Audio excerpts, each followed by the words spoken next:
Hello again, welcome back to another film review. Today's film is going to be Zootropolis.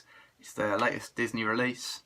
It features a voice cast of Jason Bateman, Ginnifer Goodwin, Idris Elba, Shakira, to name a few. So it's got a solid cast. The story itself is based around a young bunny police officer named Julie Hopps, who is voiced by Ginnifer Goodwin. It's initially her struggle to become a police officer in Zootropolis, and then once she does become the police officer, it's her trying to break the barriers that are being put in front of her along the way. So as the film moves on, Julie Hopps does become a police officer in Zootropolis after her training. She starts her day by being a parking attendant, but throughout the film it starts to build up that all is not as it seems, and Zootropolis has got real problems on its hand. So somehow she becomes partnered with a fox voiced by Jason Bateman called Nick Wilde. Obviously a fox and a rabbit, a bit of a weird mix, as you can imagine. The Fantastic Mr. Fox film would probably give that one away. But yeah, they become a team, forced together sort of, because she is going to have him arrested if not for certain things. I won't divulge too much because that would ruin the story, but they're brought together, and basically in Zootropolis something is turning certain animals into kind of savages. They're attacking people, they're trying to hurt people. So Hopps and Nick Wilde are basically put together, and they're trying to find out what's causing all of this.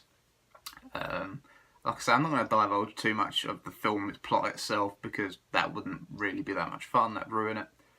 But yeah, it's the kind of the grand tradition of a film like this that two mismatched individuals kind of gradually learn to get along and tolerate each other and like each other. And that is the kind of general plot of the film, that they become friends, and you know, that's basically what the film's about, in all honesty. It's a friendship between a fox and a rabbit. Yeah. So yeah, what they actually uncover in the film is a plot that goes all the way to the top in conspiracy terms.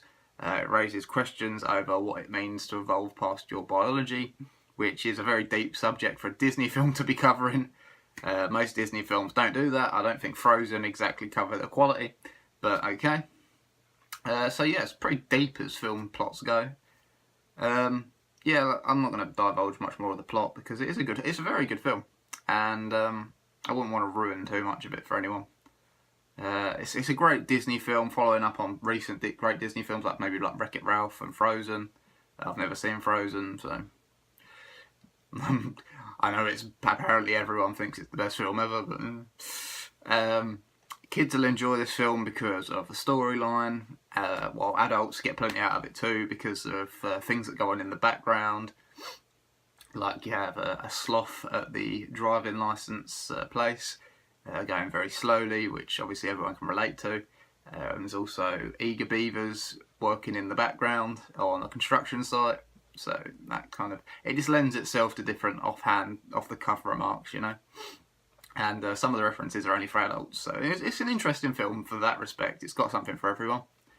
The only thing that really lets this film down is the weak soundtrack from Shakira. Like I said, she's voices in the film. She voices a pop star named Gazelle.